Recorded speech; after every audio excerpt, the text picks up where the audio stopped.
Okay, so this is thermodynamics 2, homework number 7, problem number 5. This is, in a sense, the last problem. The other two problems on this homework, the solutions were covered last week. So the numbers, they are still number 6 and 7. And so number 5 states, homework number 7 is flash and bubble temperature and bubble dew temperature. This one I think is a flash problem. Let's see. So for an ideal two-component system at this temperature, these saturation pressures, I know my vapor fraction coming out of a flash tank. Okay, so yes, this is a flash problem. Okay, so let's draw a picture. It might not help us, it might help us, but hey, we should draw a picture. Okay, so I draw my picture. Okay, so I got stuff coming in. I got a flash tank. Okay, I say my vapor fraction. Okay, my vapor fraction is equal to 40%. Okay. I also know my saturation pressures. Okay, so I know my saturation pressures. I know my temperature. I know how much stuff is coming in. So my feed is 100. Okay. And the flash is, the pressure is 70 kPa. Okay, and the temperature is 350. Okay. And it says it's ideal. Okay, so what does that mean? Oh, well, that means gammas are all going to equal 1. So I'm going to use Rel-Saw for kids in this thing. What was the overall composition coming into the flash? So what was Z of the feed? So this is what I don't know. It seems like, wow, that's a lot I don't know, because I don't know that. I don't know how much is coming in. I do know 40% is coming out as vapor, so I know the flow rate of this is 40, and I know the flow rate of this is 60. Okay, that's something I do know, okay. But I don't know the compositions, okay. So this is actually a combination of Rel-Saw for kids and flash. I've kind of combined the two concepts into one problem. Okay, so let's just first dissect it from a Rel-Saw for kids point of view. Okay, so Rel-Saw for kids says, YI P is equal to XI PI sat. Okay, I've got summation of XI equals 1. I have summation of YI equals 1.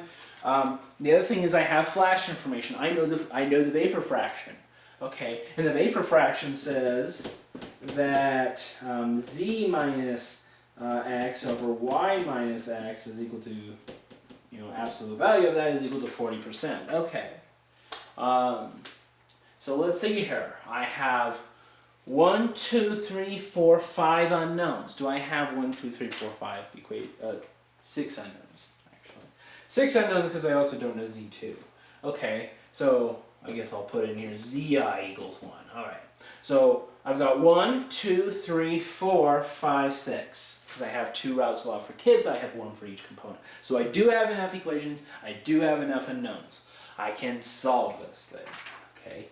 Is it going to be easy to solve? No, but it's not impossible. So the first thing I need to do is I need to dissect this problem to figure out I need to dissect it from a Rel-Saw for kids point of view to figure out what are my x's, what are my y's. Okay, because I know my p's and I know my pi sats. So I know I have enough to do that. And we've done this problem actually for a non-ideal system. It shouldn't be that hard to do for an ideal system.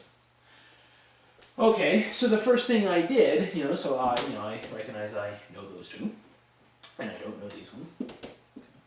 And what we did in that problem, in a quote-unquote flash problem, because that's what they were actually called. They were called flash problems.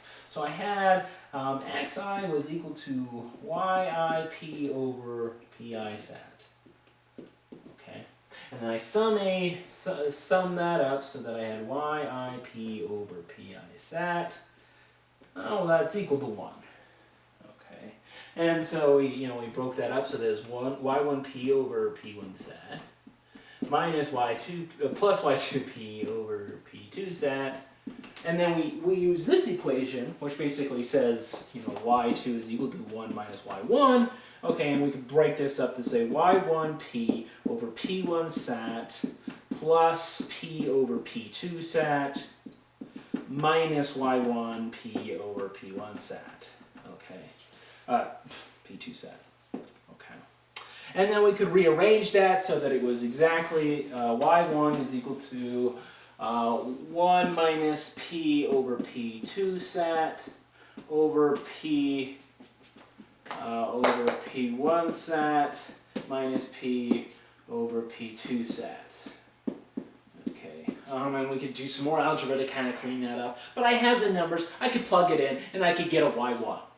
Okay, I mean, let's face it, and I know all those. It's not like I guessed any of those, it's not like I assumed any of those. I know those. Okay, so I can get an exact y1. And then, of course, using y2 is equal to 1 minus y1, I can get y2.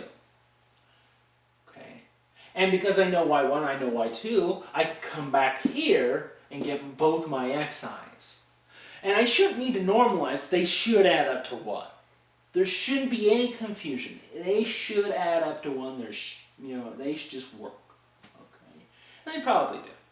Okay, but now I have yi, I have xi, and I have vapor fraction, and so I can do that. So vapor fraction times, kind of this absolute value of y minus x, in a sense, of 1, plus x, but it could be a minus x, whichever would make more sense. So really I want to do it this way, z minus x absolute value equals the absolute value of this one. Okay. And this by doing it this way, it helps me know which direction I should go in. So I have the vapor fraction 40%. I have y1, whatever that thing is. I have x1, whatever that thing is. And then, I can solve for z, and I can get z equals blah, blah, blah. Well, that's what I want. And so that's how I approach this problem. I dissect it from a flash point of view, and then I dissect it from this vapor fraction thing. Okay. Could I do it some other goofy, weird way? Probably, but I would say this is the most straightforward way to attack this problem.